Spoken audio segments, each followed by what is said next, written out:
ഈ ഒരു വീഡിയോ ഞാൻ കോപ്പിറൈറ്റഡ് ആയിട്ടുള്ള മെറ്റീരിയൽസ് പൈറേറ്റ് ചെയ്യാൻ പ്രൊമോട്ട് ചെയ്യില്ല, ബട്ട് കുറച്ച് ഫാക്ട്സ് പറയുകയാണ്. അതുപോലെ ഞാൻ പേഴ്സണലി ലിനക്സ് ISOs മാത്രമേ ഡൗൺലോഡ് ചെയ്യാറുള്ളൂ, നത്തിങ് മോർ. ടൊറൻസ് അല്ലെങ്കിൽ ബിറ്റോറിൻ്റെ ഒരു ഇൻ്റർനെറ്റ് പ്രോട്ടോക്കോളാണ് peer to peer file sharing അല്ലെങ്കിൽ P2P. ഈ ഒരു പ്രോട്ടോക്കോൾ വെച്ചിട്ട് ഡേറ്റ ട്രാൻസ്ഫർ ഡീസെൻട്രലൈസ്ഡ് ആയിട്ടാണ് നടക്കുന്നത്. ഡീസെൻട്രലൈസ്ഡ് എന്ന് പറയുമ്പോൾ തന്നെ ചില എൻറ്റിറ്റീസ് പാനിക് ആവും.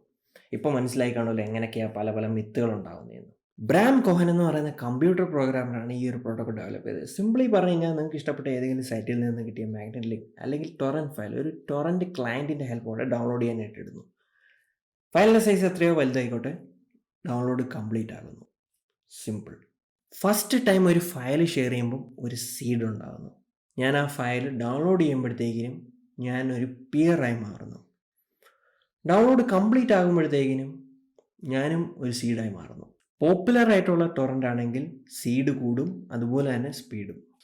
ടൊറൻസ് അത്രയ്ക്ക് കോംപ്ലിക്കേറ്റഡ് അല്ല മനസ്സിലാവാനായിട്ട്. സിംപ്ലി ഒരു ഫയൽ തന്നെ പലയിടത്തു നിന്നാണ് ഡൗൺലോഡ് ആവുന്നത്. ഈ സോഴ്സസ് ഫുള്ള് ടൊറൻറ്റ് ഫയലിൻ്റെ ഹെൽപ്പോടെയാണ് ഫെച്ച് ആവുന്നത്.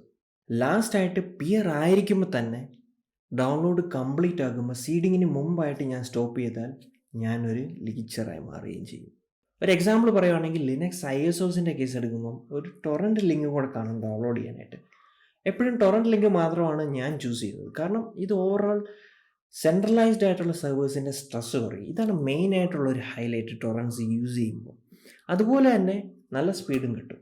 ഓക്കെ വെയിറ്റ്, ഇത്രയും പെർഫെക്റ്റ് ആണ് ഈ ഒരു ടെക്നോളജി, ബട്ട് കമ്പനീസ് എന്തുകൊണ്ട് ഇത് യൂസ് ചെയ്യുന്നില്ല?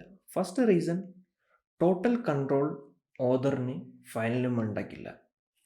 അതുപോലെ തന്നെ സെക്കൻഡ് റീസൺ നിങ്ങൾക്ക് എല്ലാവർക്കും അറിയായിരിക്കും, piracy. Indian law section 63 copyright act 1957 clearly പറഞ്ഞിട്ടുണ്ട് അണ്ടർ സെക്ഷൻ 63A അതുപോലെ 65 മിനിമം 3 ഇയേഴ്സും 2 lakhs ഫൈൻ. കോപ്പിറൈറ്റ് ആയിട്ടുള്ള മെറ്റീരിയൽസ്, ബുക്സ്, മ്യൂസിക്, മൂവീസ് അല്ലെങ്കിൽ എനിത്തിങ്, ഇതെല്ലാം സെൽ ചെയ്യുന്നതോ അല്ലെങ്കിൽ ഷെയർ ചെയ്യുന്നതോ ഒരു ഇൻ്റർനെറ്റ് ക്രൈമാണ്. ബേസിക്കലി പൈറസി ഇതാണ്. വേറെ ഏതെങ്കിലും കൺട്രീസ് എക്സാമ്പിൾ പറയുകയാണെങ്കിൽ ജർമ്മനി ഓർ ഓസ്ട്രിയ, അപ്പോൾ തന്നെ ഫൈൻ കിട്ടും, അല്ലെങ്കിൽ ISPയിൽ നിന്നൊരു ലെറ്റർ പെട്ടെന്ന് തന്നെ പ്രതീക്ഷിക്കാം. റഷ്യ ആണെങ്കിൽ പിന്നെ പറയുക പോലും വേണ്ട.